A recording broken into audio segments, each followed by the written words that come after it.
En lo que buscamos, en lo que los muchachos salen, en lo que los niños salen a su clase, me gustaría invitarlo a que vaya conmigo a la palabra de Dios, a Primera de Timoteo, capítulo 3, versículo 14.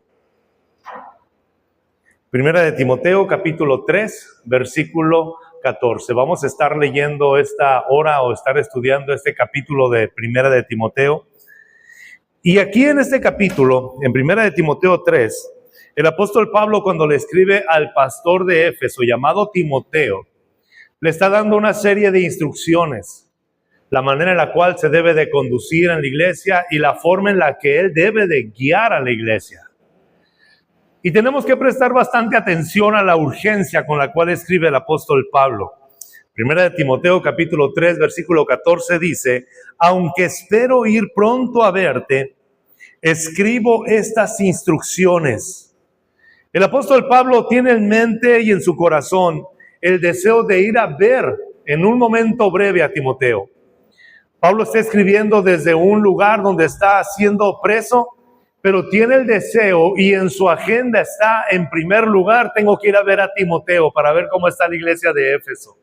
Pablo le escribe y le dice: aunque yo tengo pensado ir pronto a verte, pero te escribo estas instrucciones, es decir, por si en dado caso tardo más de lo que yo debo de hacer, no quiero que pase más tiempo sin que tú tengas en mente las instrucciones que debo de darte. El versículo 15, aquí Pablo lo dice más claro: para que si me retraso, sepas cómo hay que portarse en la casa de Dios. ¿En dónde? En la casa de Dios, que es la iglesia del Dios viviente. Escucha qué maravilla es esto. La casa de Dios, y Pablo no se está refiriendo a la frialdad de un edificio, sino a la iglesia del Dios viviente. Si nosotros somos hijos de un Dios viviente, la iglesia está viva y no muerta. Y el apóstol Pablo está diciendo: el Dios viviente habita donde hay una iglesia. Así que si usted tiene un tiempo de decir amén y gozarse, es este tiempo, aquí, en esta reunión, donde estamos glorificando el nombre de Dios. Dios habita. Dios no habita en templos hechos por manos humanas. Aquí Pablo lo que está haciendo es quitando la superstición que tenían los idólatras de Éfeso, que no eran cristianos y que adoraban a muchos dioses y que competían para tener los templos más hermosos, porque en su pensamiento creían que el Dios al que ellos adoraban literalmente vivían en ese templo. Y por eso el Nuevo Testamento nos habla y nos dice que Dios habita no en un templo hecho por manos humanas, sino que por la sangre de Jesús, nuestro cuerpo se ha constituido templo del Espíritu Santo. Hermano, tu cuerpo es templo del Espíritu Santo. En tu cuerpo habita el Espíritu Santo. En tu cuerpo se manifiesta el Espíritu Santo. ¿Cómo tenemos que cuidar nuestro cuerpo? Como lo que es un templo. No puedes menospreciar este cuerpo. No puedes menospreciar lo que Dios ha dado y lo que Dios está haciendo. Tu cuerpo es templo del Espíritu Santo, de diferentes formas pintados y de diferentes maneras creados, pero nuestro cuerpo es templo del Espíritu Santo. No tienes que competir con nadie. Eres templo del Espíritu Santo.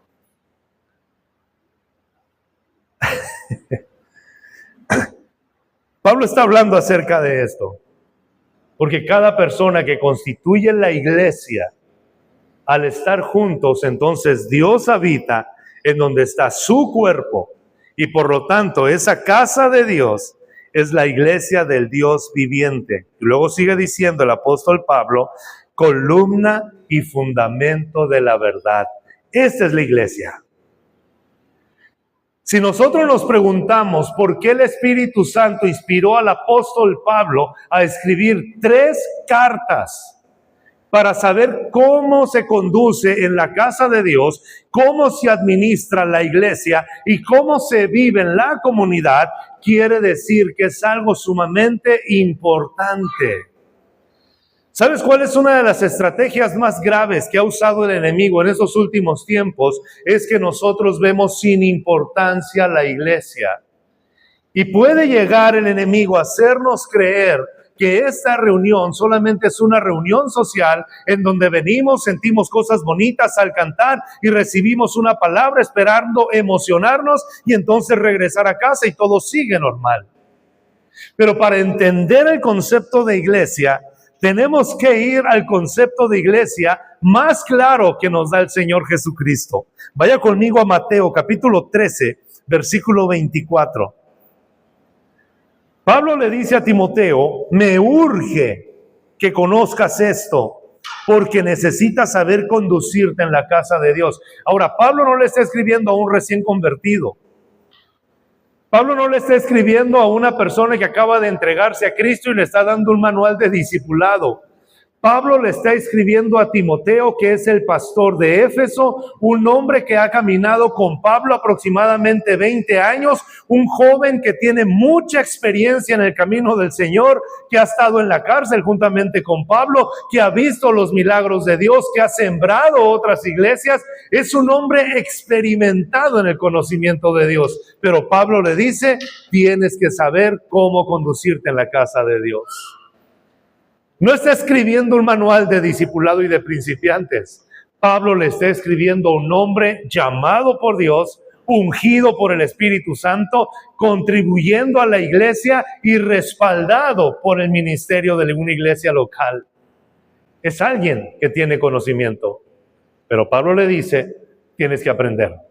Lo que te estoy diciendo tiene que ser urgente. Porque todos los que estamos aquí, hermanos, en algún momento podemos desviarnos o ignorar lo que es la iglesia.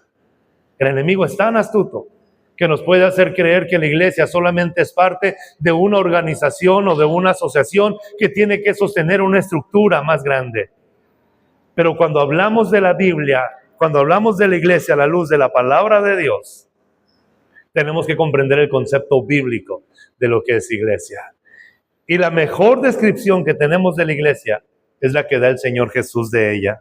Mateo capítulo 13, versículo 24 dice, Jesús les contó otra parábola.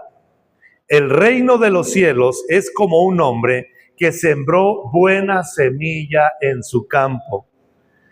Pero mientras todos dormían, ¿llegó quién? Su enemigo, y sembró mala hierba entre el trigo y se fue. Esto es algo tan natural. El hombre sembró semilla buena, llega el enemigo y siembra semilla mala, pero no se puede distinguir.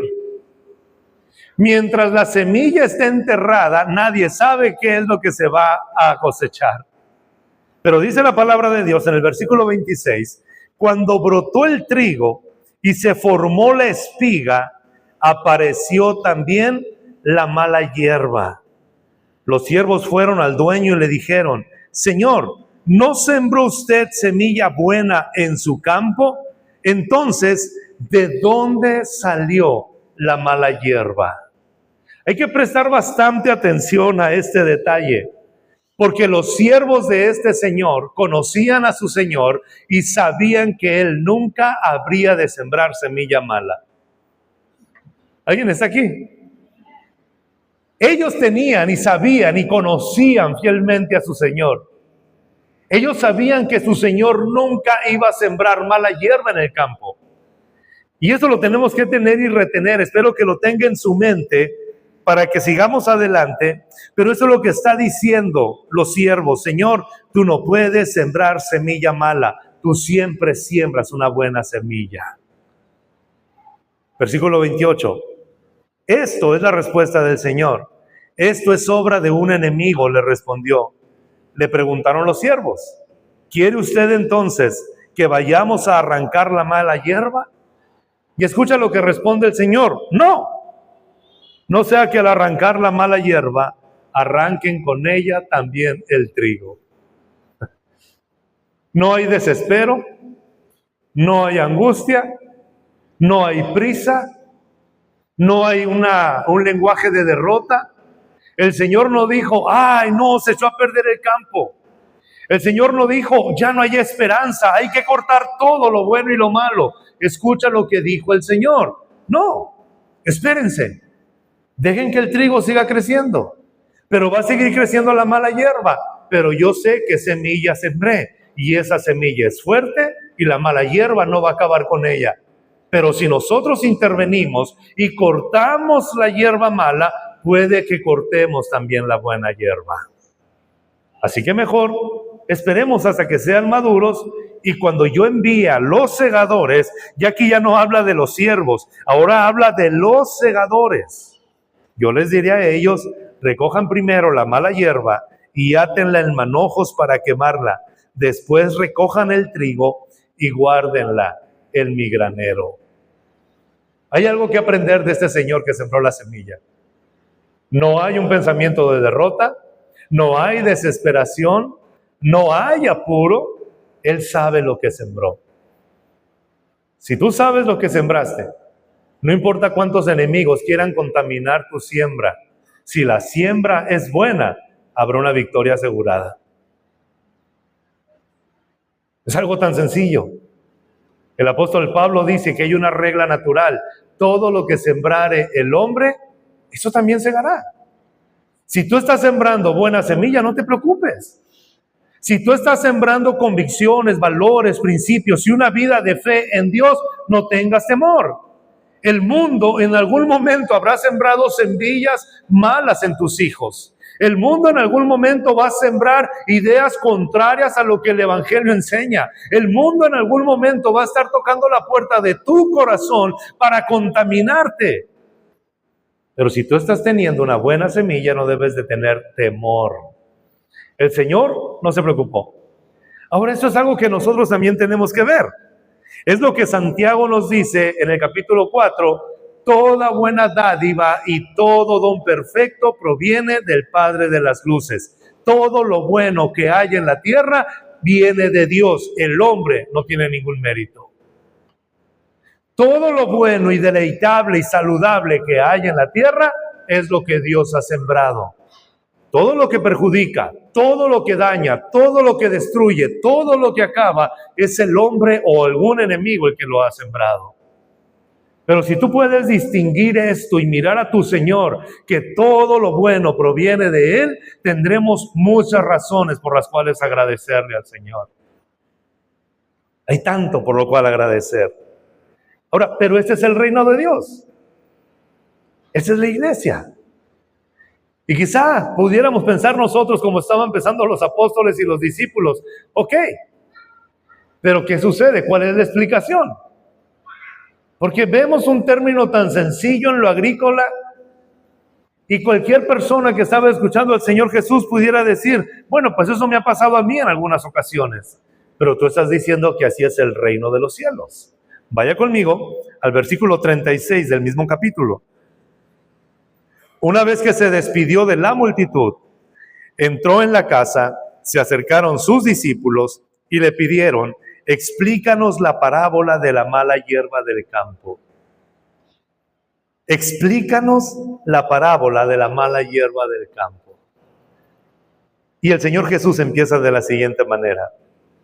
El que sembró la buena semilla es el Hijo del Hombre, respondió Jesús. Ya sabemos quién es el Señor. Ya sabemos quién es el que sembró la semilla. Por eso dice el Señor, así es el reino de los cielos.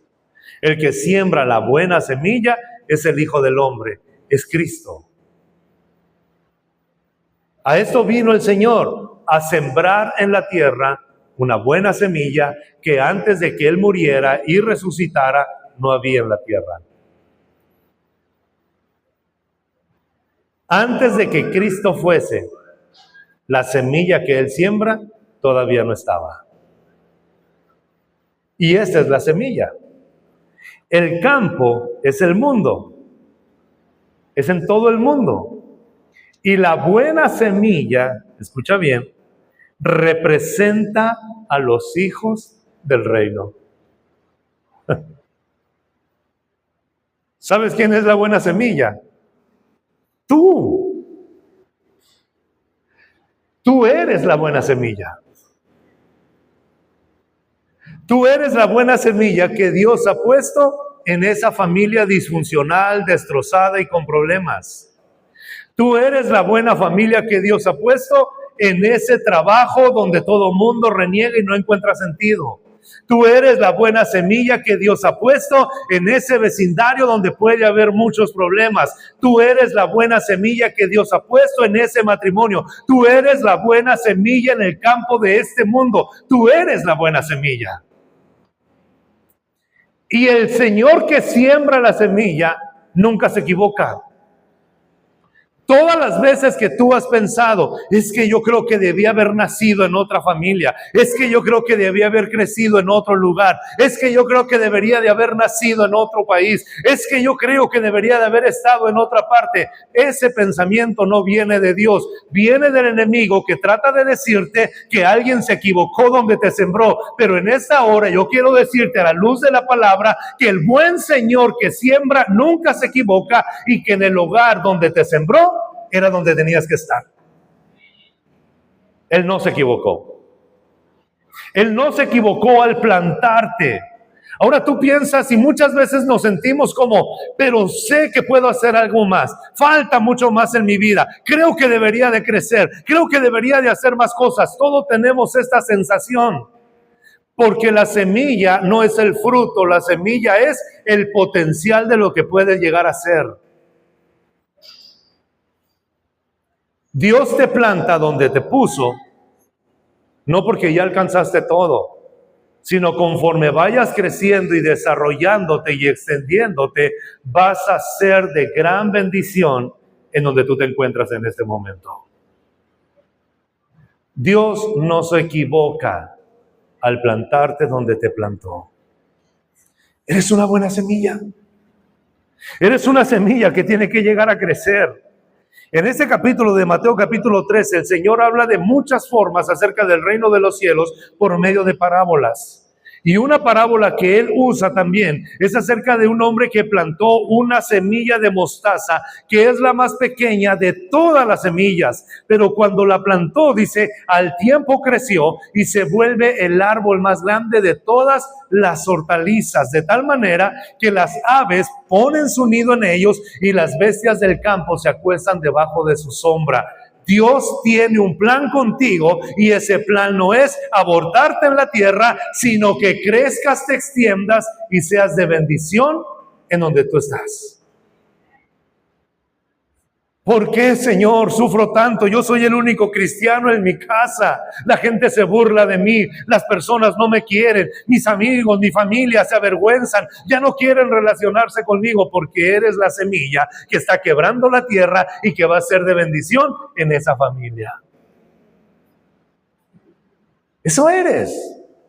Aquí en este mundo, Dios ha sembrado semillas en diferentes campos y terrenos porque Él desea que estas semillas crezcan y den fruto. Si tu jefe supiera quién eres tú, ahí en tu trabajo te trataría mejor. Porque el trabajo en el que tú te encuentras es bendecido, es cuidado y protegido, no por la capacidad de tu jefe, es por la misericordia de Dios, porque hay una semilla que representa el reino de los cielos ahí, en ese lugar. El enemigo quiere robarte la identidad. El diablo nos hace creer y pensar que estamos en el lado de los perdedores. El diablo nos quiere hacer creer que los hijos de Dios son los que tienen que vivir con la cabeza agachada, la autoestima baja y sintiéndose inferiores. Y la herramienta que más usa el enemigo es la estrategia de la religiosidad. ¿Cuántas veces escuchaste en la iglesia? Es que el que no sirve, no sirve. El que no sirve en el templo, el que no sirve en el altar, el que no sirve como líder, el que no sirve en este lugar, no está haciendo nada por causa del reino de Dios. Sin embargo, la Biblia te enseña que no toda tu vida puede girar en las cuatro paredes, sino en el lugar donde tú estás. En tu casa, en tu vecindario, en tu trabajo, donde tú te encuentras, eres parte no de los perdedores, sino de los que son hechos más que vencedores por medio de Cristo. El enemigo no tiene miedo cuando alguien viene a la iglesia. El enemigo no tiene temor cuando alguien abre la Biblia. ¿Sabes cuándo empieza a tener temor el enemigo? Cuando un hijo de Dios, una hija de Dios se levanta y dice, hasta aquí, ya entendí quién soy. Soy un hijo de Dios y por causa de los justos, esta tierra es bendecida. Si logras entender esto, ya no vas a dejar que nadie te menosprecie. Ya no vas a sentirte inferior porque no tienes tal carro, tal casa, o tal perfume, o tal escuela, o tal estudio. Ya el enemigo va a perder mucho terreno porque ya no te va a poder engañar diciéndote, si el Señor te amara, tuvieras más pan. Si fueras hijo de Dios, no te enfermaras. Si fueras hijo de Dios, fueras exitoso, porque el enemigo no cambia sus tentaciones. Mateo capítulo 4, el Señor Jesús es llevado al desierto y Satanás viene y lo tienta, y las 3 tentaciones que Satanás usa con Cristo son las mismas tentaciones que usa con nosotros. Llega Satanás y le dice a Cristo, si realmente eres hijo de Dios, di que estas piedras se conviertan en pan. Cuando está la escasez en casa, cuando llegaron los tiempos difíciles, cuando hay los momentos complicados, cuando ves los recibos y no ves ingreso, cuando todo parece que está desapareciendo, el enemigo llega y lo primero que susurra es, si fueras hijo de Dios, tú tronarías los dedos y el dinero aparecería en la cuenta. Pero estas cosas no pasan así. Si fueras hijo de Dios, tu cuerpo no estuviera tan frágil, tan delicado, ni te enfermarías tanto. Si fueras hijo de Dios, no tuvieras este dolor. Si fueras hijo de Dios, ¿qué no llevó el Señor en la cruz del Calvario todos tus dolores y tus enfermedades? ¿Por qué entonces estás enfermo? Si fueras hijo de Dios, estuvieras sano. Pero Jesús no cayó en la tentación del enemigo, no se tiró de arriba del pináculo del templo para demostrarle a Satanás que su cuerpo era indestructible. Él le dijo, tengo que cuidar mi cuerpo, porque también la Biblia dice, no tentarás al Señor tu Dios. Nuestro cuerpo es frágil por naturaleza. Hay gente que cada día que se levanta tiene un dolor nuevo. Ya después dicen, Dios es tan misericordioso que me quitó el dolor de cabeza para que me doliera el estómago. Pero ya se me quitó el dolor de estómago, ya se me regresó el dolor de cabeza. ¿Por qué? Porque siempre nuestro cuerpo tendrá algo que sentir. Somos de carne y hueso. Hasta que estemos en el cielo y en la eternidad, todo dolor pasará, todo malestar pasará, todo cuerpo enfermo se quitará, pero mientras llegue ese día, estamos en esta tienda de campaña, dice el apóstol Pablo, y es frágil y enfermiza. Pero tu enfermedad no es señal de que Dios te ha abandonado, sigue siendo una buena semilla. Eres esto. Y lo siguiente que el enemigo dice es, si te postras ante mí, te daré todo lo que tú quieres. Esto nos sigue diciendo el enemigo todavía. No tienes dinero, sigues enferma o enfermo, ya deja a Dios. Y mejor póstrate ante mí y yo te voy a dar lo que el Señor no te ha dado. ¿Alguien está aquí esta tarde? Ahora, escuche muy bien esto. Satanás no te puede dar nada. Todos los que crecimos en los 90s viendo jugar al mejor jugador de básquetbol llamado Michael Jordan. Jugábamos básquetbol, mirábamos el básquetbol y admirábamos a ese hombre cómo se movía con el balón y todo lo que hacía. Mientras nosotros pasábamos tiempo viendo el básquetbol, varios hermanos desde el púlpito decían, ¿conocen a Michael Jordan? Y uno se emocionaba. Hizo pacto con el diablo, por eso es tan bueno. ¿Conocen a Michael Jackson? Por eso tiene esa voz, porque hizo pacto con el diablo. ¿Conocen a tal cantante? Díganme otro Michael, porque son puros Michael los que hacen pacto con el diablo. Por eso yo no le puse a mi hijo Michael, porque dije, lo voy a librar de eso. Porque la gente que no sabe el esfuerzo y el sacrificio que requiere la excelencia y la perfección, se lo atribuye mejor al diablo. Y muchos crecimos creyendo que si hacías un pacto con el diablo, te podías ser rico, saludable, próspero, millonario y tener éxito. Lo mirábamos en las caricaturas, en las películas, en las leyendas, en la novela de Fausto, en todas estas cosas. Y de alguna o de otra manera vamos pensando que el diablo es quien nos puede dar todas las cosas buenas. Llegamos a la iglesia y si jugabas fútbol, el fútbol es del diablo. Si jugabas Nintendo, el Nintendo es del diablo. Si tenías Sega, el Sega es más del diablo. Si escuchabas música en inglés, es música satánica. Si empezabas a estudiar la universidad, el diablo te está robando el gozo de venir a la iglesia y quiere que te vayas a la universidad. Empezabas a trabajar en un lugar donde ganabas bien, no, te vas a perder. Los cristianos no pueden tener mucho dinero porque se van a perder. Y crecemos creyendo que el lado del enemigo está mejor que lo que Dios puede ofrecernos. Y eso es lo que el enemigo quiere. No puedes crecer hasta donde Dios quiere que tú crezcas si no comprendes esto. No estás en el lado de los perdedores. Eres la semilla que Cristo ha plantado en este mundo, ahí donde tú estás. Satanás no te puede ofrecer nada bueno. De hecho, la estrategia del enemigo es ofrecerte el pan que Dios ya ha prometido darte. La estrategia del enemigo es ofrecerte la provisión que Dios ya ha prometido darte. Y la protección que Dios ya ha prometido darte. Si prestas atención a las tentaciones del diablo, te vas a dar cuenta que no da nada bueno ni nada nuevo, sino lo que quiere es colgarse de la promesa de Dios y de esa semilla que todavía no crece. Pero escucha y anota bien, el diablo no puede darme nada bueno. Solamente Dios. Pero tenemos que comprender esto, y permítame hacer un paréntesis. El próximo domingo quiero compartir, no seguiríamos con 1 de Timoteo 4, seguiríamos con un pasaje en la palabra de Dios. Cuando nosotros como hijos de Dios sentimos que estamos haciendo todo bien, pero pareciera que no hay fruto en lo que estamos haciendo.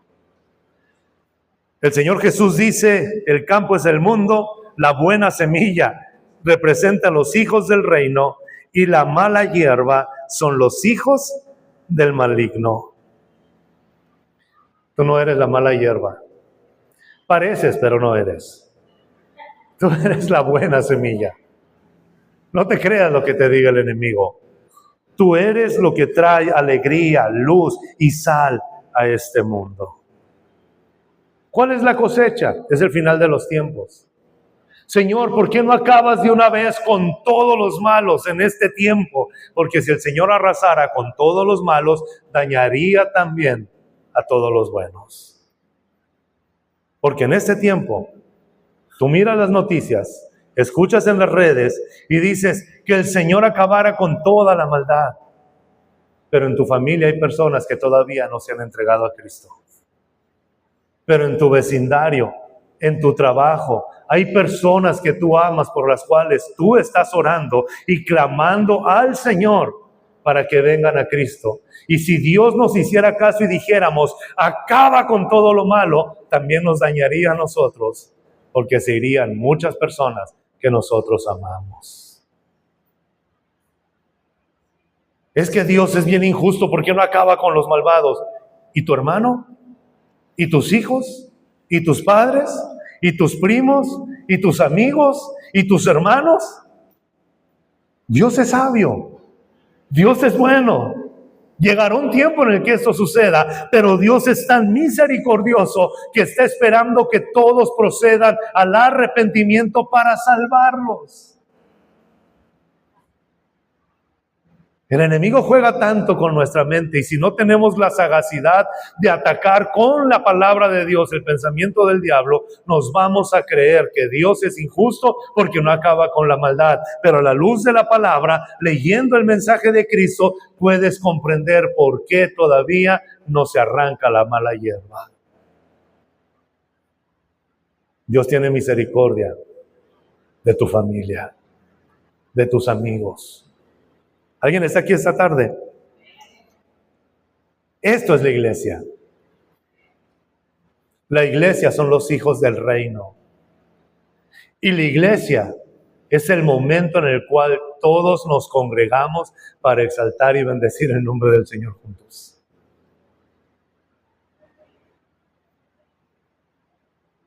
¿A cuánto les gustan los Avengers, hermanos? Los que no saben qué son los Avengers, pues no les gustan, no se mortifique por eso. Los Avengers es una saga de películas que salieron, son superhéroes. Iron Man, Hulk, Thor, el Capitán América, ¿qué más? No, Superman está en la DC, la Liga de la Justicia. Los Avengers son de Marvel. No se preocupe, si no sabe quiénes son, de van a saber al cielo. Ahora, ¿por qué sé todo de los Avengers? Porque desde que mis hijos estaban pequeños empezamos a ver esta saga de películas. Y es muy interesante cómo esta gente captura con muy buena mercadotecnia desde temprana edad a la juventud. De tal manera que en este año, en diciembre, sale una de las películas más esperadas de hace más de 14 años. O sea que los chamaquitos que vieron esta película cuando tenían 10 años, hoy ya tienen 24 años, probablemente ya están casados, ya tienen hijos y van a llevar a sus hijos a ver esta película. Los han atrapado. Pero no voy a hablar ahora de Marvel, no quiero que esté como Jesús Adrián Romero y luego hagan un corto ahí que está hablando de Legolas cuando dice pasemos al otro lado. Pero hace poco estaba recordando la infancia de mis hijos y me senté a ver la televisión y miré una de esas películas que miramos cuando estaban pequeños. Y recuerdo que y estábamos viendo la película, fue bien emotiva y hace unos días me puse a verla. Y hay una película que se llama Avengers Endgame. ¿Alguien la ha visto? Si no la ha visto, se la recomiendo, hermanos. Acá estamos en confianza. Y si tú tienes hijos jóvenes y adolescentes, deberías de verlas y pasar tiempo con ellos. Porque a veces somos muy buenos para criticar y juzgar las cosas que los jóvenes y adolescentes tienen y satanizamos inmediatamente todas las cosas en lugar de disfrutar y pasar un tiempo con ellos. En lugar de atacar y burlarnos, hay ocasiones en las cuales puedes reírte. Ya ahora me siento a ver películas de las que les gustan a ellos y ya no las aguanto. Ya no me gustan muchas cosas. Tú tienes que aprender a sembrar en tus hijos y hay experiencias que debes compartir con tus hijos. El enemigo es muy astuto y puede robarte mucho terreno, pero compartir momentos emotivos. Le voy a decir un secreto. Cuando yo veo esas películas, hermanos, recuerdo los momentos que pasamos. A veces te ríes, a veces lloras y es algo hermoso. Algo sembraste, algo estás cosechando. Pero en Avengers Endgame, solamente quería hacer referencia a esto, pero no me va a salir la ilustración porque resulta que la mayoría no la ha visto. ¿Puedes poner la última escena, Hannah, por favor? No es cierto. Ahora sí se despertaron varios, ¿no? Avengers Endgame se trata que todos los superhéroes, la mayoría de ellos desaparecen, pero hay una escena en la que todos los héroes regresan y empiezan a pelear contra la maldad. Pero están viendo toda esta gente que no son perdedores, sino que todos ganan, son lo mejor de lo mejor y se empiezan a juntar y dices tú, qué emocionante es esto. Y esto me estaba recordando cuando estaba en la preparatoria, hace como 15 años de eso más o menos. Y cuando yo estaba en la preparatoria, hermanos, estudié en una prepa que estaba rodeada de cholos. Yo creo que ahorita los jóvenes ya no se acuerdan de los cholos. Pero aquellos que no han visto los Endgame sí se acuerdan de los cholos. Y algunos de ustedes no lo pueden negar, también estaban en alguna pandilla, se les ve la cara. Y en esa preparatoria donde yo estudiaba, te bajabas del camión y a 2 cuadras te tenías que bajar y caminar hacia donde estaban los muchachos.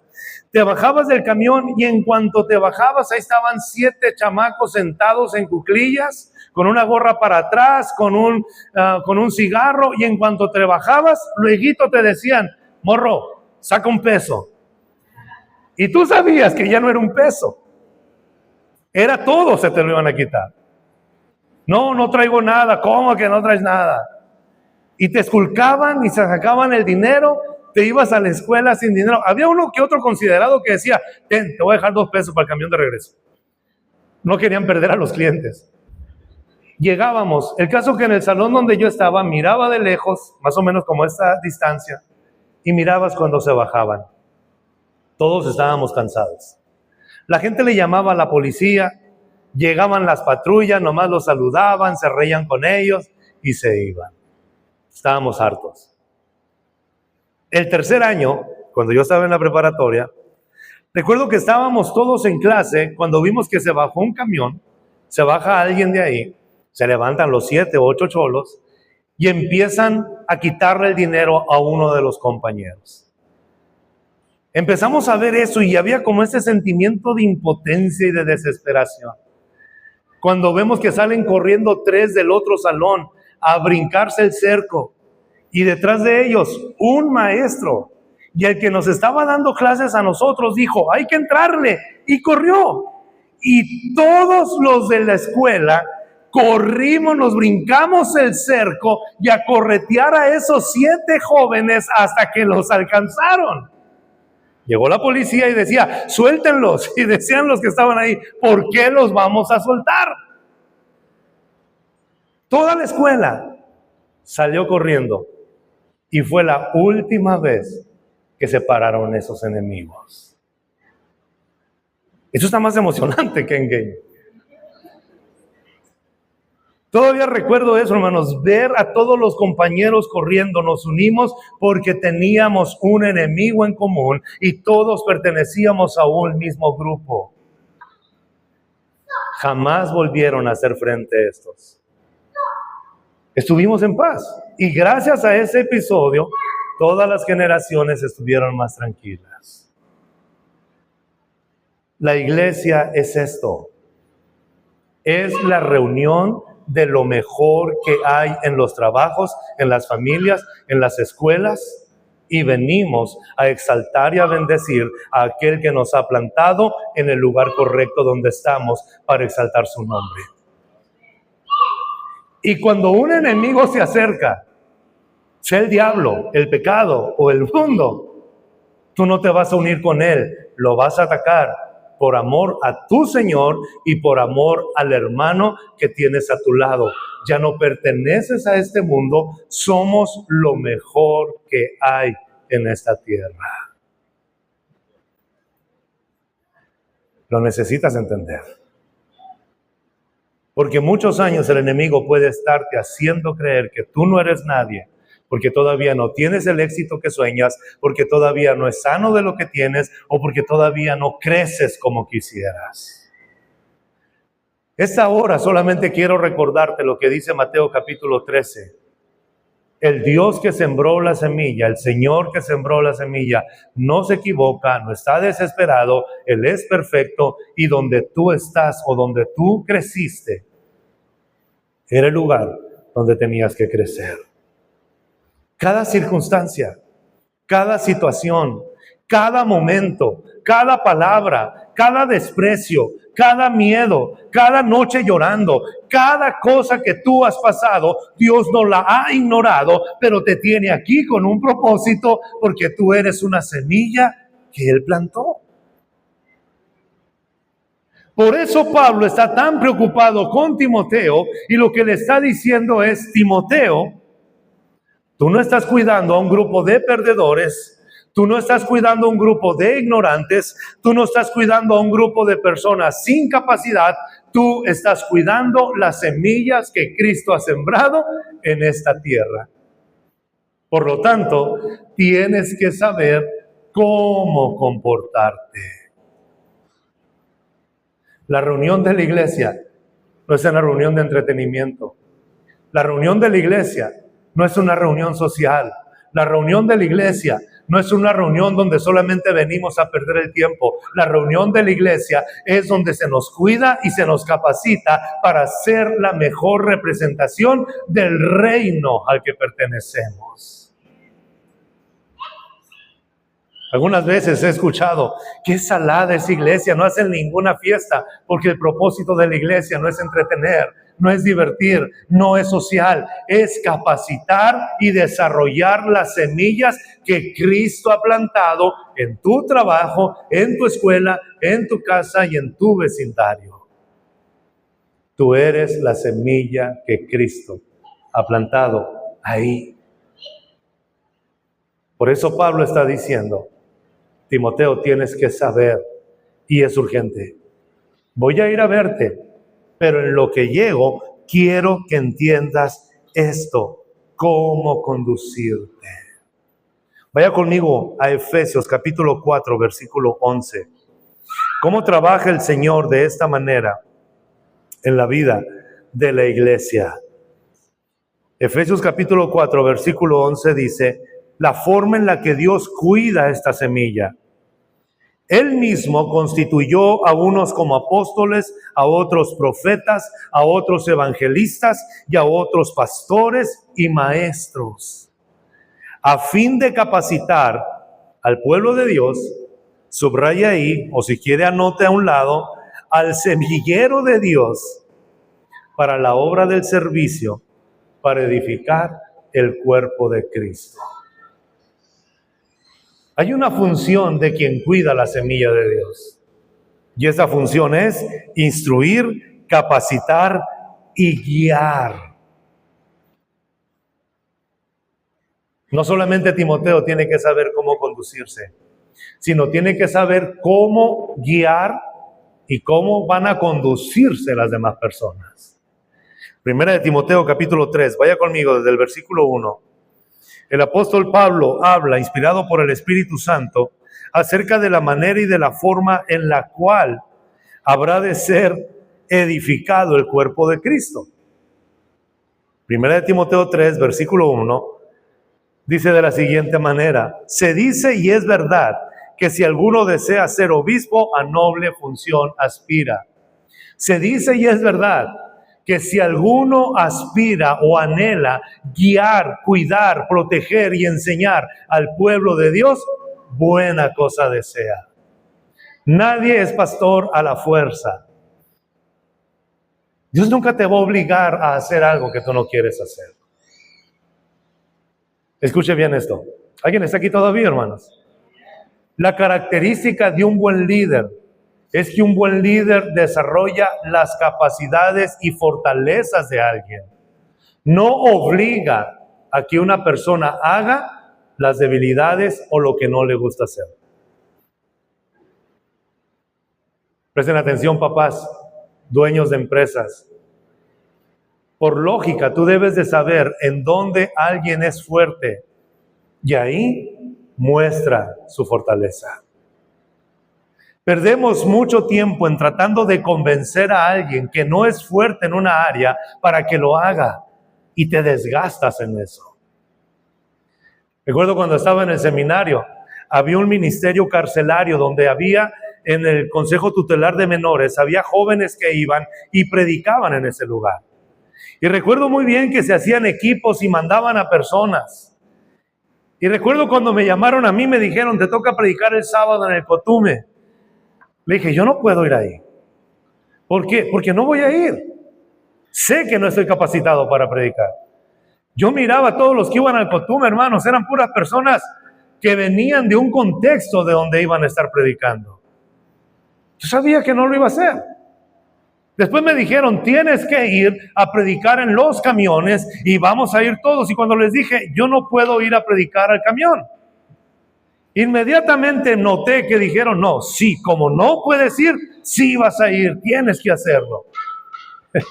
Me acuerdo que fui 2 veces. La primera vez quise hablar y me quedé mudo. La segunda vez me quedé sentado en el camión como si fuera pasajero. Pero el hermano encargado de evangelizar en los camiones tenía una pasión y una facilidad para hablar de Cristo en los camiones y repartir folletos y orar por la gente y estar con ellos. Lo admiro todavía. Pero entendí que yo no estaba para eso. Se abrió una oportunidad de un programa de radio a las 10 de la noche, de 10 a 12 de la noche. Un programa de radio que se llamaba Más que Vencedores. No me dijeron, tienes que ir. Yo dije, quiero ir a ese programa de radio. Nadie quería ir porque era a las 12 de la noche. Nos juntamos 2, 3 amigos y durante 3 años pude ministrar a la ciudad de Hermosillo a través de un programa de radio todos los jueves y los viernes de 10 a 12 de la noche. Esto abrió la puerta para que en Obregón se abrieran otros 2 programas. Uno se llamaba Más que Vencedores y otro se llamaba Adelante en Fe. Todos los fines de semana, jueves y viernes, estaba en Hermosillo, sábado y domingo estaba en Obregón y pude tener durante 3 años 4 programas de radio. Y me decía el hermano que conducía el Cotume. ¿Y cuándo se te va a quitar lo cobarde y vas a ir al Cotume? Cuando tú me acompañes a un programa de radio y conduzcas durante 1 hora el programa de radio. Sí voy, me dijo, vamos. Se sentó conmigo, abrimos los micrófonos. Lo presenté, está con nosotros nuestro hermano que es director del Ministerio Carcelario en Hermosillo. Adelante, hermano, preséntese. Ay, pues, y yo pensando acá adentro, no, que muy valiente, habla. Cada quien es fuerte en diferentes áreas, porque el cuerpo de Cristo así está diseñado. Hay muchas cosas que tus hijos no van a poder hacer por más que los forces. Tienes que descubrir sus fortalezas. Proverbios 22 dice, instruye al niño en su camino y aun cuando fuere viejo no se apartará de él. No en tu camino. ¿Sabes cómo dice? En su camino. Tienes que descubrir qué es lo que hay. Ahora, Pablo dice, si alguien anhela guiar al pueblo de Dios, a noble función aspira. Hay pastores que creen que están pagando una manda al guiar a la iglesia. Hay gente que dice, yo le prometí al Señor que si me sanaba de esta enfermedad le iba a servir toda la vida, por eso aquí estoy. Y los conoces y dices, sí se nota que no deseabas estar aquí. Así que Pablo da la descripción. El obispo debe ser intachable, esposo de una sola mujer, moderado, sensato, respetable, hospitalario y capaz de enseñar. No debe ser borracho. Claro que sería ilógico ver a un pastor borracho, pero tristemente ha sucedido. Y el pastor no debe ser borracho, no debe ser violento. Es que este hermano predica bien, pero no le puedes hablar porque se enciende de volada. Dentro del paquete que está diciendo Pablo, no hay ninguna excepción. El hombre que va a guiar a la iglesia y que va a cuidar las semillas del reino, tiene que tener todas esas características. En una ocasión andábamos en una ciudad fuera, mi esposa y yo, íbamos a agarrar un taxi, se para un hombre y nos dice, están en esta reunión, nosotros les damos raite, somos pastores en tal lugar. Nos subimos, mi esposa y yo, íbamos en el carro con ellos. Cuando voltea la esposa con nosotros y nos dice algo como, ¿cómo ha hecho calor, verdad, este día? Tratando de romper el hielo. El hombre voltea y le dice, que te calles, no te dije. Amenazándola como que si le fuera a pegar. En el primer semáforo, le dijimos mi esposa y yo, aquí nos bajamos, hermano. ¿Pero por qué, consiervo? No me hables como con qué consiervo, si estoy viendo cómo le hablas a tu mujer. No quiero quemarme contigo y que crean que somos amigos. Aquí nos bajamos, de verdad. Y en lo que nos bajábamos, todavía le dice a la mujer, ya ves, dice él, no, a la mujer, te dije, nomás para eso sirves, para andar avergonzándome. Nos bajamos, mi esposa y yo, le digo, ¿cómo va a pastorear este hombre al cuerpo del Señor? No debe de ser violento. El problema de muchas organizaciones y asociaciones religiosas que están en declive en este tiempo no es que Dios los haya abandonado, que Dios no esté ahí. Es la forma en la que se están seleccionando a los que van a cuidar al rebaño del Señor.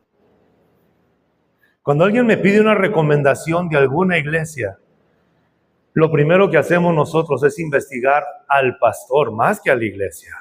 Tienen buena música, hay buena alabanza, están haciendo muchas cosas, pero el que está guiando el rebaño es el que va a marcar las cosas, porque la Biblia dice, a como es el sacerdote, así es el pueblo.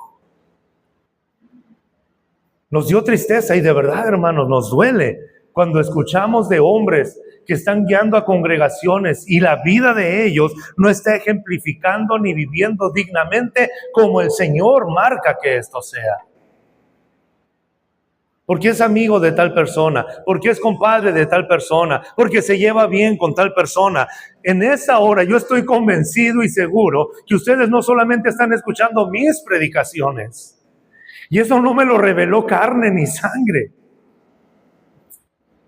Pero las falsas doctrinas y las doctrinas de demonios, que es lo que vamos a ver de este domingo que viene al otro, no viene por los milagros que veas, sino por las palabras que escuchas y del corazón de la persona que lo está diciendo.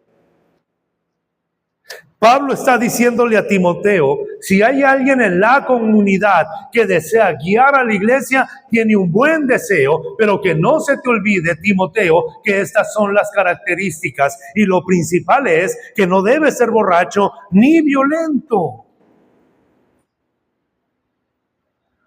Un pastor no tiene ninguna autoridad para maltratar a alguien de la iglesia. Pero es que tienes que entender, hace poco estaba escuchando a alguien que decía, es que Dios te ha puesto una autoridad espiritual que es Cristo, pero también te ha puesto una autoridad terrenal y tienes que someterte a ella y tienes que doblegarte ante ella. Hermanos, y quiero en el nombre del Señor decirle esto, hay una sola autoridad en el cuerpo de Cristo y esa cabeza es Cristo. Un pastor no es otra autoridad. Un pastor representa a esa autoridad. Nada más. Y en el momento en que no representa fielmente y fidedignamente a la cabeza que es Cristo, pierde toda credibilidad y confianza, porque ya no está sirviendo a Cristo, sino a otros intereses, sean propios o de alguna otra situación. Es riesgoso lo que Pablo le está diciendo a Timoteo, pero al mismo tiempo, Pablo le está dando esperanza a Timoteo. En ese lugar donde están adorando y bendiciendo el nombre del Señor, hay alguien que va a guiar a la congregación cuando tú no estés. Trabaja en eso, Timoteo. Usted no sabe si alguno de sus hijos va a ser pastor. Usted no sabe si el Señor está capacitando a alguien de su familia para guiar al cuerpo de Cristo. Tú no sabes si el Señor va a llamar a alguien en algún momento o a ti mismo para conducir la iglesia. Eso es lo que está diciendo Pablo a Timoteo. Hay estas características. No puede ser violento. Tiene que ser respetuoso.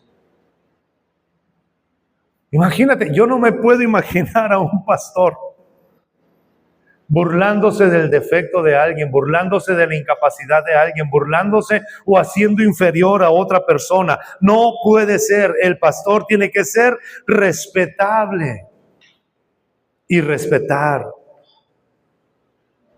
Hospitalario y capaz de enseñar. ¿Pero de enseñar qué? La palabra de Dios. ¿Alguien de ustedes ha escuchado hablar acerca de John Maxwell, hermanos, el gurú del liderazgo en ese tiempo? Grandes empresas que están siguiendo. John Maxwell empezó como pastor, plantó una iglesia en San Diego y la iglesia llegó a tener más de 4,000 personas. Una iglesia viva, pujante, pero él sentía un deseo y un corazón por guiar a la gente hacia el liderazgo. Habló con las asambleas de Dios, porque él era ministro ordenado de las asambleas de Dios. Habló con los dirigentes y dijo: yo ya no puedo seguir siendo pastor, porque lo que el Señor me está dando a mí no tiene que ver con el evangelio, tiene que ver con formar líderes que impacten en esta generación. Dejó el púlpito y dejó de predicar la palabra de Dios para dedicarse exclusivamente a formar líderes. Y en este tiempo, John Maxwell ha formado las grandes empresas y grandes naciones como El Salvador, como Costa Rica, como en otros lugares donde el evangelio se está propagando desde los púlpitos, pero está siendo formando a los líderes, empresarios y dueños de multinacionales. No todo ministerio se ejerce en un púlpito, pero todos somos semillas puestas en un lugar para brillar como Dios quiere que brillemos. Pero el problema de este tiempo es que hay pastores que están enseñando principios de psicología, de economía, de liderazgo, de escolaridad, de muchas cosas, pero no la palabra de Dios. Mi papá fue pastor, hoy es pastor jubilado, y recuerdo que en una ocasión en la congregación llegó un hombre, un médico reconocido de la colonia donde estábamos. Alguien se acercó con mi papá y le dijo: hermano, ¿por qué no podemos predicar? ¿Por qué no ponemos a predicar al doctor Amparano? Es un hombre buenísimo, es un médico reconocido.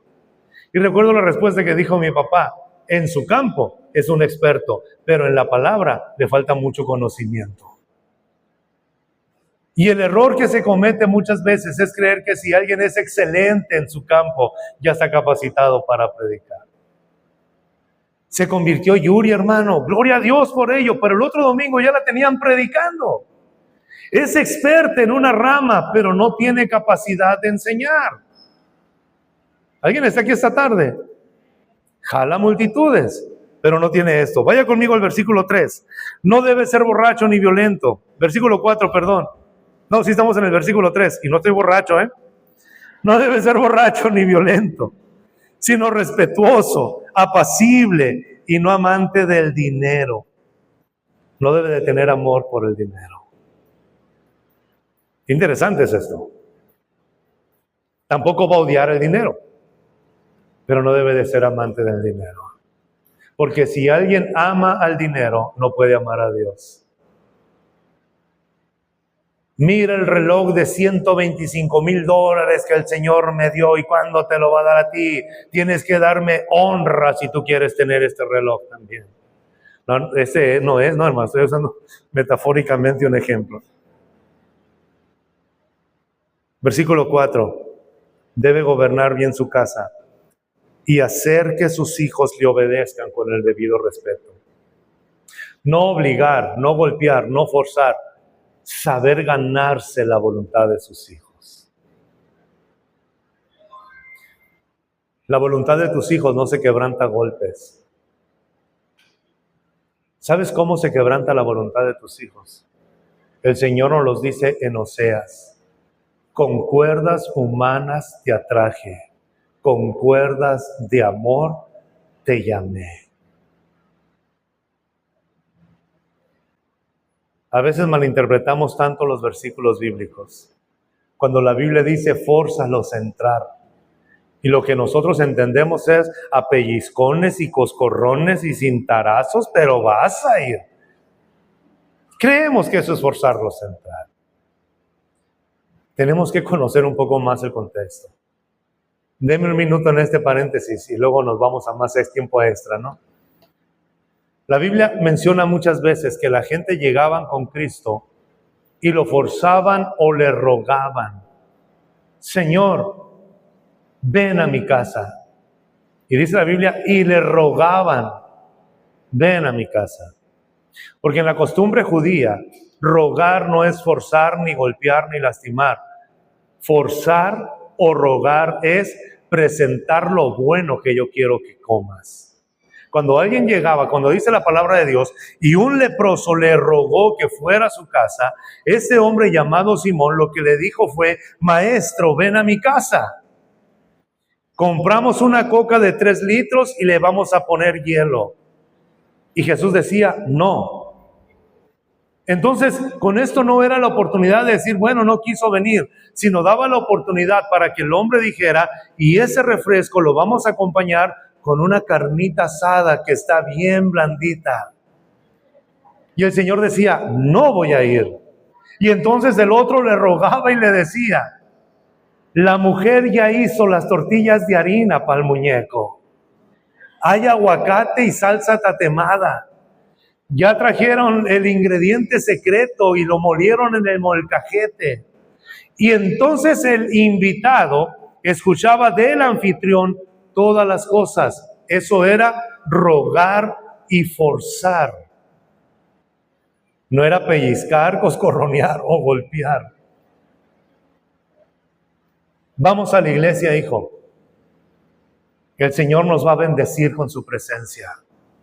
Vamos a la iglesia, hijo. Ahí el Señor nos va a capacitar con una palabra porque tenemos que aprender a vivir en el reino. Vamos a la iglesia, hijo, porque el Señor es bueno en darnos dádivas y todo lo que tenemos proviene de Él. Vamos a darle gloria, honra y alabanza al Señor, porque de Él provienen todas las cosas buenas. Vamos a glorificarle. Él te puede bendecir, Él te puede ayudar, Él te va a hacer libre, Él te ama, Él te ha perdonado, Él te ha guardado, Él te ha protegido. Fíjate, aún sin conocerle ni servirle, todo lo que te ha dado, ahora imagínate cuando vengas y te rindas a Él. Él es bueno, Él te ama, Él está contigo. Esto es forzarlos a entrar. ¿Alguien está aquí esta tarde, hermanos? A la iglesia venimos a ser capacitados para vivir en donde el Señor nos ha plantado. Entonces, el hombre debe de saber cómo ganarse la voluntad de sus hijos y hacer que les obedezcan. Y luego de una palabra bien dura, Pablo a Timoteo, porque el que no sabe gobernar su propia familia, ¿cómo va a cuidar a la iglesia de Dios? ¿Cómo va a poder cuidarla? ¿Sus hijos deben de ser perfectos? No. Van a tomar sus decisiones en algún momento. Pero Pablo le está escribiendo a una comunidad donde ese hombre que va a guiar a la iglesia es conocido en la comunidad y la gente puede decir, de su parte no quedó. Fue un hombre fiel, fue un hombre honesto, fue un hombre íntegro, fue un hombre no violento, estuvo guiándolos, ellos tomaron otro camino. ¿Sí me explico? Pero si el hombre no tuvo ese tiempo, permitía los berrinches, los malcriadeces que ofendieran a la gente, no hay credibilidad. ¿Alguien está aquí, hermanos? Quiero irme rápido. Yo sé que ustedes también, pero quiero irme rápido en esta lectura. No debe ser un recién convertido. El daño más grande que se le puede hacer a un recién convertido es hacerle creer que puede pastorear una iglesia. Y el daño más grande que se le puede hacer a una iglesia es poner a un recién convertido para que los pastoree. Pablo dice, no un recién convertido, porque se va a volver presuntuoso y puede caer en la misma condenación que cayó el diablo. Se requiere además que hablen bien de él los que no pertenecen a la iglesia para que no caigan en descrédito y en la trampa del diablo. ¿Conoces al pastor fulano? Sí. No, hombre. Dicen los vecinos que se escuchan unos gritos y todo el día. La opinión de los de afuera también es importante. Puedes engañar a todo mundo, menos a tu familia y menos a tus vecinos. Y más si vives en un pueblo como el que vivimos nosotros. Todo el mundo se conoce. Todos salimos en la mañana, hermanos, en pijama porque dura un mes en pasar la basura. Y nomás escuchamos la basura y un corredero todo el mundo. Gracias a Dios que ya tenemos a alguien que tiene altavoz ahí que nos hace el favor de decir, levántense, ahí viene la basura. Dios bendiga a esos vecinos. Amén, hermanos, ¿o no? Pablo está hablando acerca de un orden. ¿Alguien está aquí, hermanos? Solamente quiero llegar a este punto. Y Pablo empieza hablando acerca de los ancianos, los pastores o los obispos, los que enseñan la palabra de Dios, los que guían espiritualmente. Pero estos hombres también tienen muchos límites y hay muchas cosas que no deben hacer y no pueden hacer. Y todo se trata para que la iglesia no gire en torno al pastor, Una iglesia no puede girar en torno al pastor, debe de girar en torno a la enseñanza de la palabra del Señor. Y después Pablo habla a partir del versículo 8 de este orden correcto que hay. Hay ancianos, pero luego el apóstol Pablo habla acerca de los diáconos. Y los diáconos no son personas, ok, ya se puso la alarma, pero ahorita seguimos. Los diáconos no son personas que predican la palabra. Pero una iglesia tiene muchas necesidades, que no solamente es la predicación de la palabra, sino tiene que ver con lo físico, lo administrativo, la enseñanza en algún grupo especial, la visita a los enfermos, la benevolencia hacia la gente que no es cristiana, el atender a los enfermos, el hacer muchas cuestiones. Y ahí quizá tú no anhelas guiar a la iglesia. Quizá tú no has pensado ser pastor o predicador o predicadora. Quizá tú no has soñado con tomar la responsabilidad de conducir las riendas de la enseñanza. Pero Dios te ha capacitado con dones y capacidades y talentos que pueden ser útiles a la iglesia. Y ahí es donde entra este grupo de los diáconos. ¿Alguien está aquí esta noche? Mira lo que dice. Los diáconos igualmente deben de ser honorables, sinceros, no amigos del mucho vino, ni codiciosos de las ganancias malavidas. Deben guardar con una conciencia limpia el misterio de la fe. Deben ser buenos para aprender y conocer la enseñanza. Que primero sean puestos a prueba y después, si no hay nada de qué reprenderlos, que sirvan como diáconos, como servidores, como líderes. Me tocó ir a algunas iglesias donde miraba a hombres sentados en la última banca. Allá los hermanos sentados, serios, de corbata y traje. Y le preguntaba al pastor, hermano, ¿y aquellos hermanos por qué están allá castigados? Porque están a prueba. Van a ser diáconos y están a prueba. No pueden cantar, no pueden hacer nada. Y si aguantan la disciplina durante 3 meses, van a llegar a ser diáconos. Hermanos, a esto no se refiere la Biblia. La Biblia se refiere a que sean probados con sus vecinos, con su familia, con sus amigos, con su testimonio. La iglesia necesita de tus capacidades, porque hay muchas áreas que un pastor no puede hacer y no debe de hacer. Honestamente, yo tengo algunos meses orando, pidiéndole al Señor a alguien que pueda ser un diácono o una diaconisa, que pueda servir en el área administrativa de la iglesia.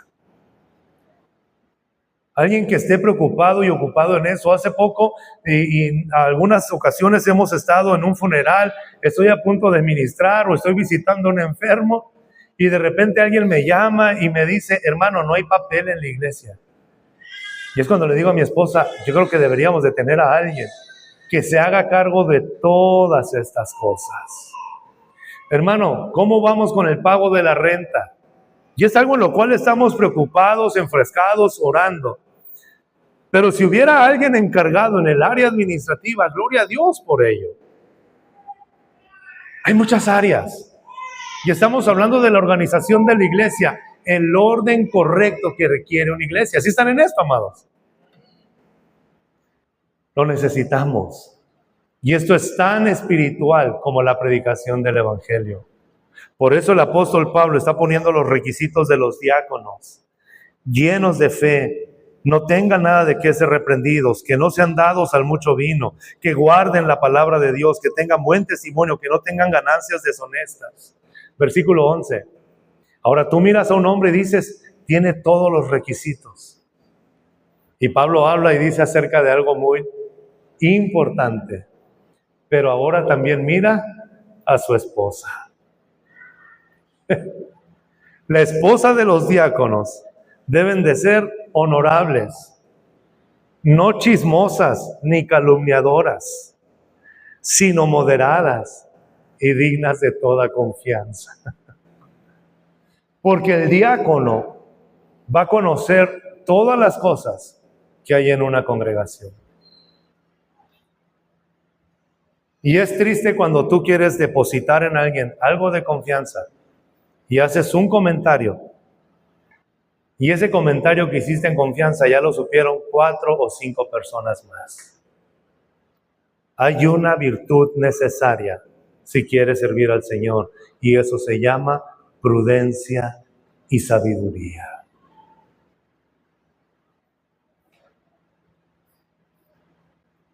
Lo necesitas.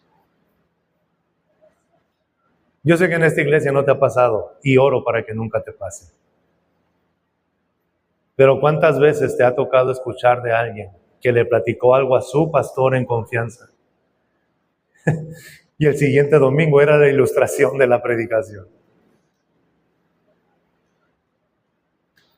Y cuando se traiciona la confianza, qué difícil es recuperarlo.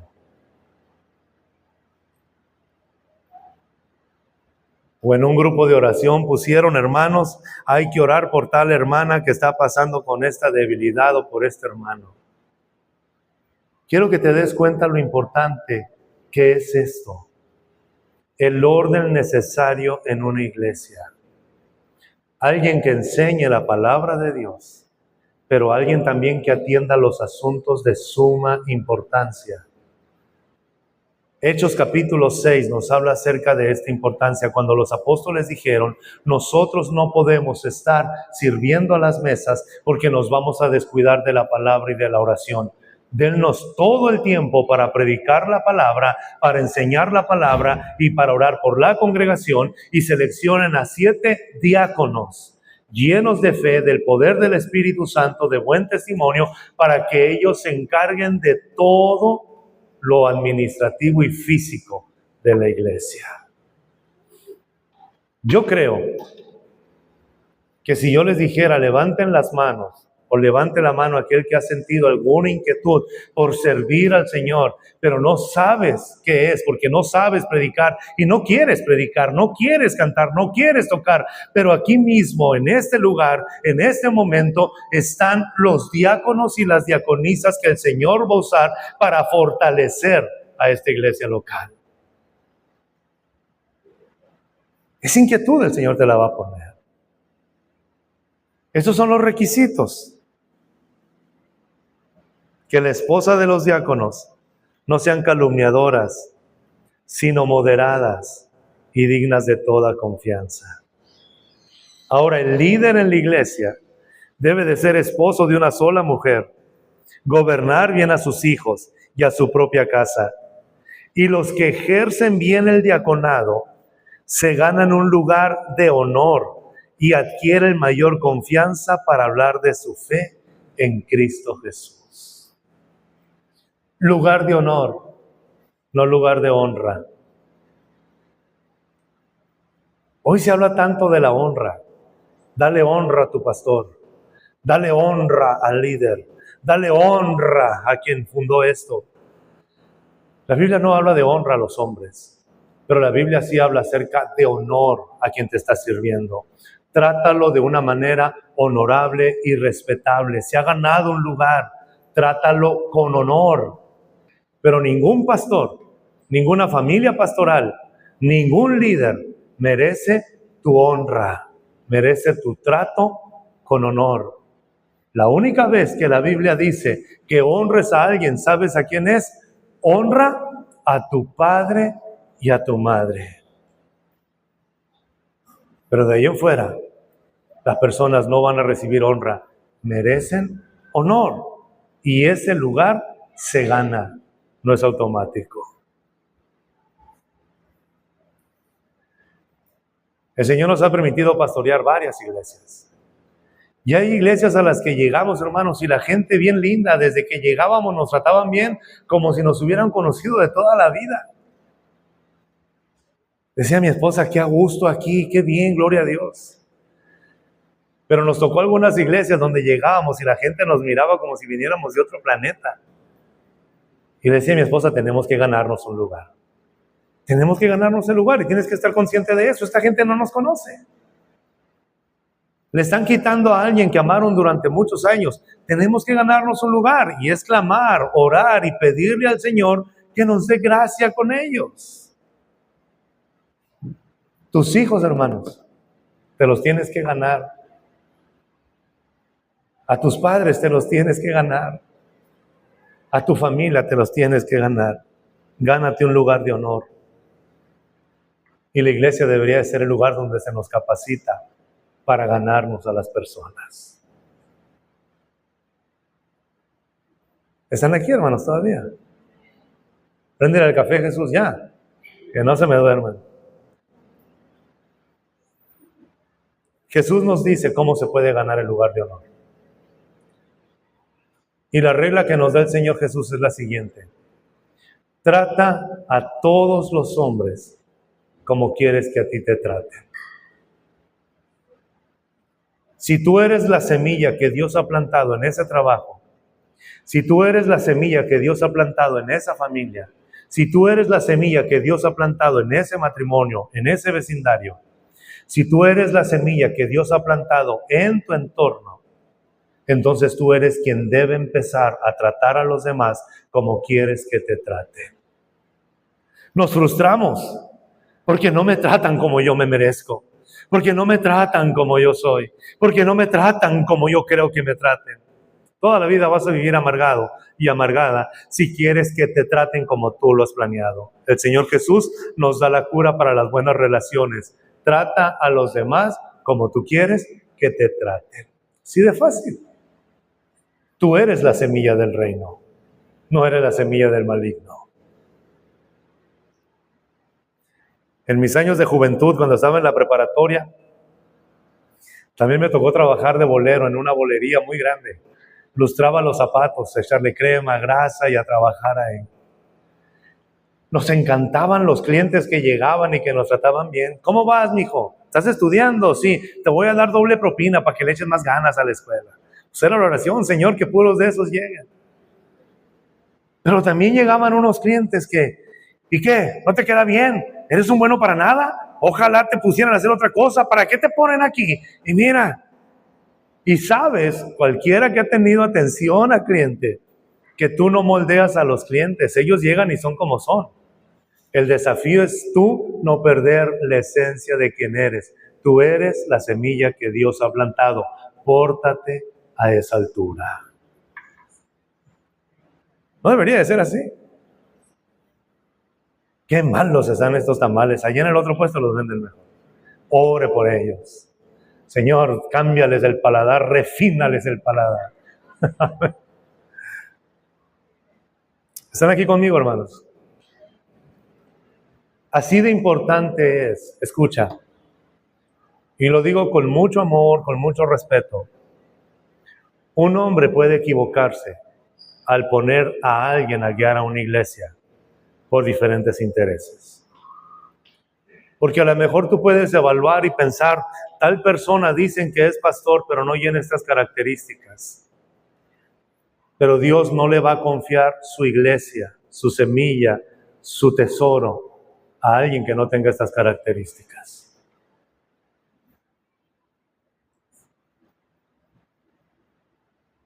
Usando la referencia de John Maxwell tiene un dicho y dice, que es un dicho americano muy popular.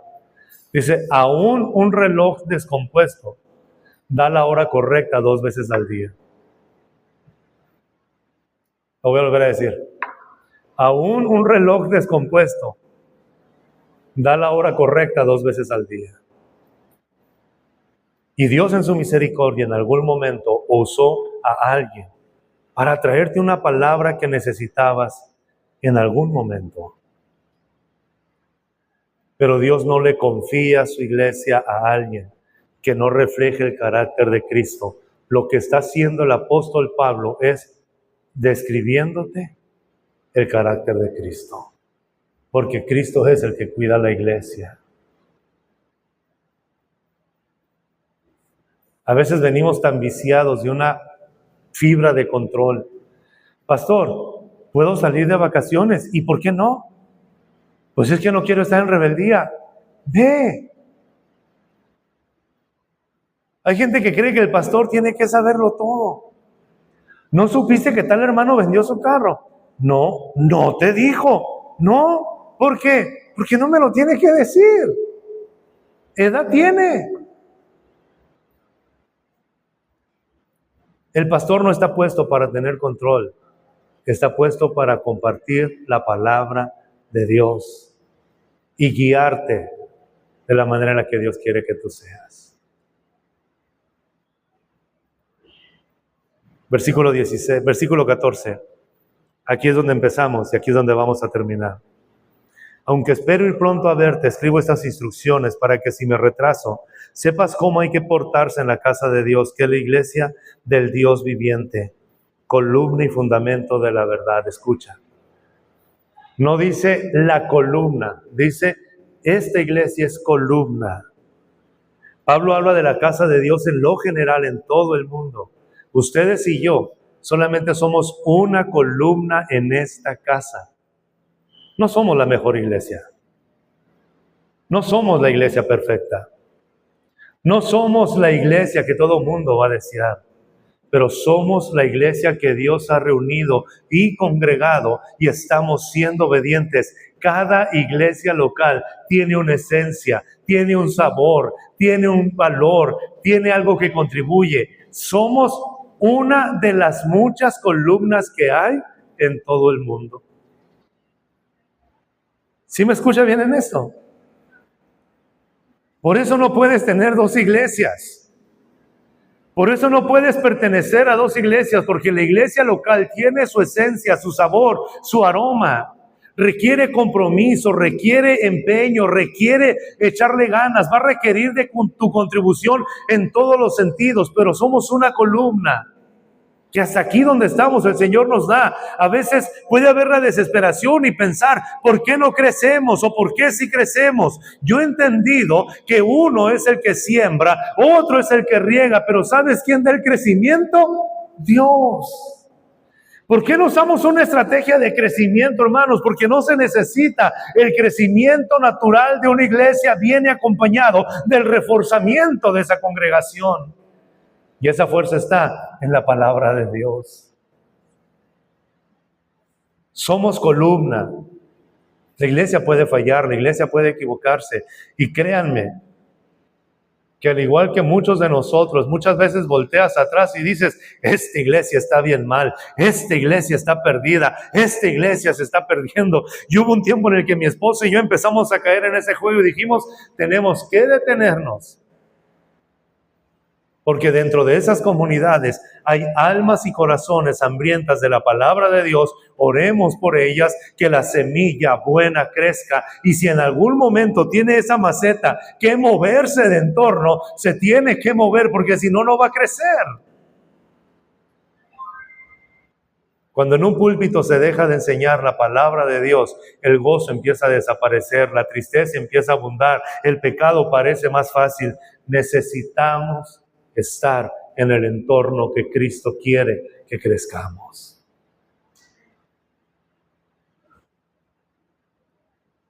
¿Me da 4 minutos más? Cuéntele bar. Y hago referencia a 4 ejemplos solamente, que lo escuchas y da tristeza. Nos tocó escuchar a un hombre que se para en un púlpito y dice, traigo 3 mensajes, el A, el B y el C. A ver, ¿cuál voy a predicar? ¿Quién vota por el A? No. ¿Quién vota por el B? ¿Quién vota por el C? Ah, ganó el B. Voy a predicar el B. Los otros 2 se amolaron. ¿Es edificante? Estaba a un lado de un pastor que lo consideraban un gran hombre de Dios. Llega alguien y le dice, oye, no va a venir el predicador invitado, ¿puedes predicar tú? Y él voltea y dice, no puedo. ¿Por qué? Porque no puedo. Cuando se va, voltea y me dice, ¿qué les voy a predicar? Tengo 3 meses que no leo la Biblia, me la he llevado viendo la liguilla del fútbol nomás. Y el caso más extremo, escuché de un hombre, fui testigo de ese hombre, que dice, hermanos, anoche estuvo muy buena la pelea de box y se me fue el tiempo, no supe de qué predicar, así que ahora vamos a hablar a ver de lo que el Señor nos da en este momento.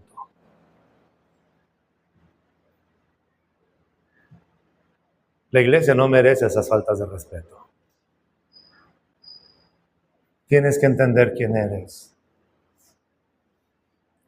Se necesitan diáconos, líderes y hombres y mujeres que se levanten, que amen su congregación y que puedan confrontar al pastor cuando se está desviando y decirle: no venimos a escuchar experiencias ni chistes, necesitamos ser instruidos en el reino.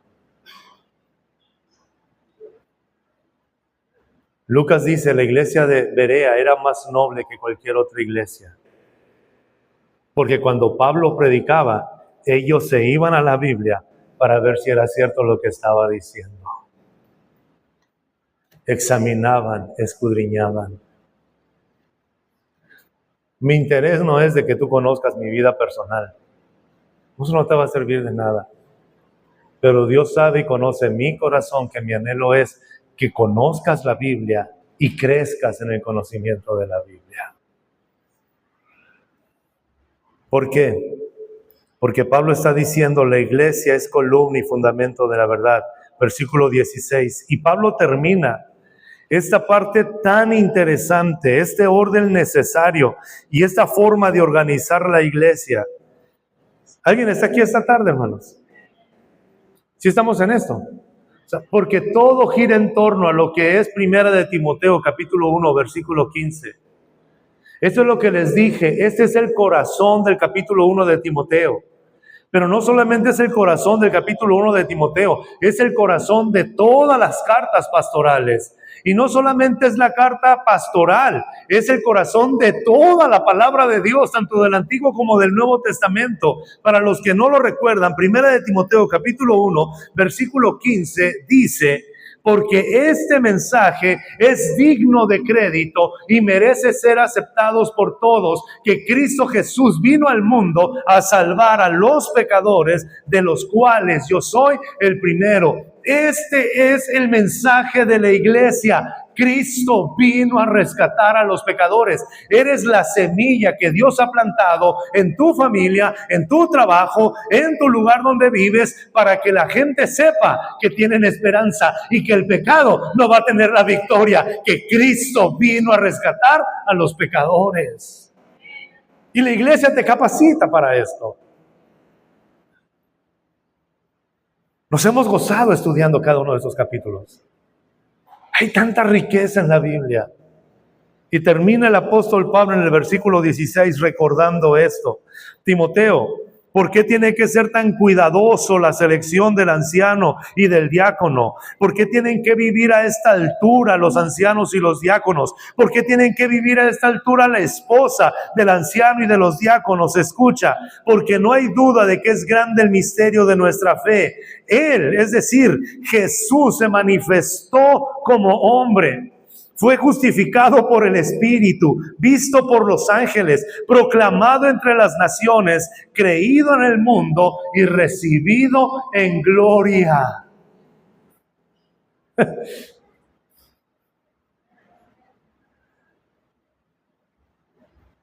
Lo voy a decir con mucho... Hay mucha gente que se acerca y dice: hermano, allá en la escuela ya le celebraron a las madres su día.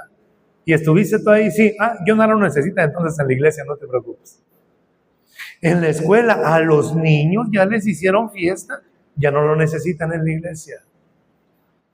Grande es el misterio de nuestra fe. Esto sí es lo que necesitan las madres, los padres, los hijos, los hermanos, las hermanas.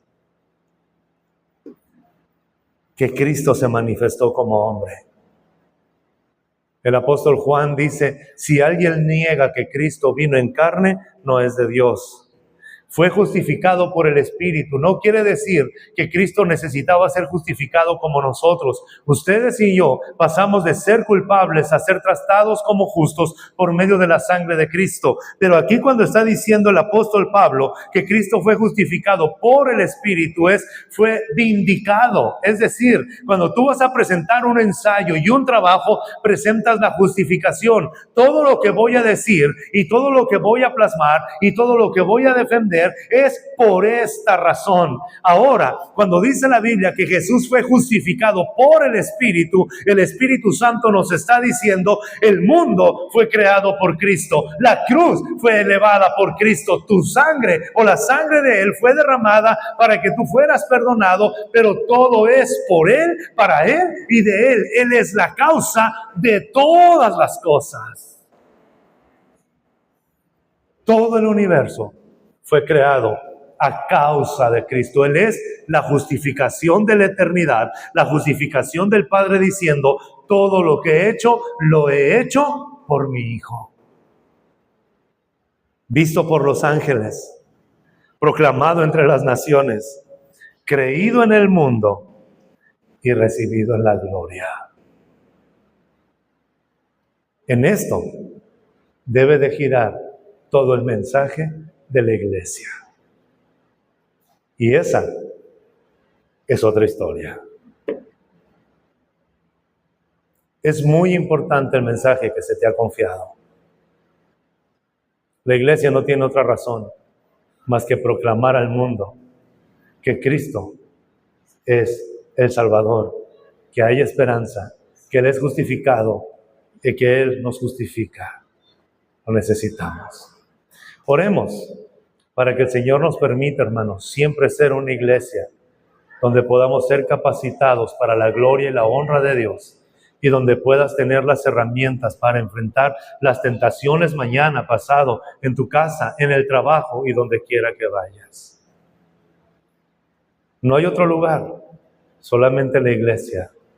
Por eso, quien representa a Cristo en la iglesia, a través de la enseñanza y a través del servicio del diaconado, tiene que estar lleno, impregnado del mensaje de Él.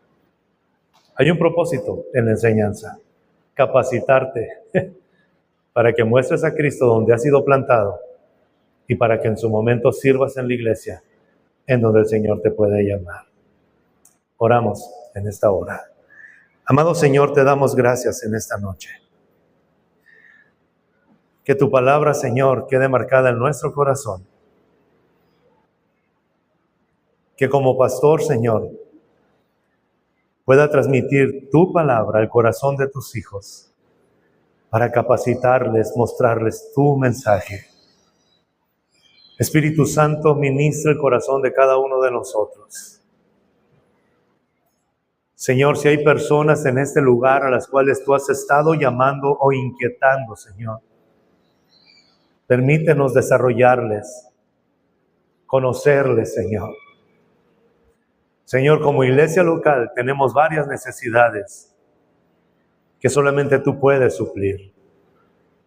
Te pedimos, Señor, que nos ayudes, que nos guíes, Señor, y que despiertes en el corazón de cada uno de nosotros el deseo, el anhelo por el cual quieres que sirvamos. Señor, que descubramos los talentos para poder edificar la iglesia como tú quieres que la edifiquemos. Te damos toda la gloria, la honra y la alabanza a ti, porque tú la mereces. Señor, y que allá en nuestro entorno, en nuestra familia, en nuestro trabajo, en el lugar donde vivimos, podamos recordar que somos la semilla que tú has plantado y que esperas que demos fruto también. En el nombre bendito de Jesús. Amén y amén.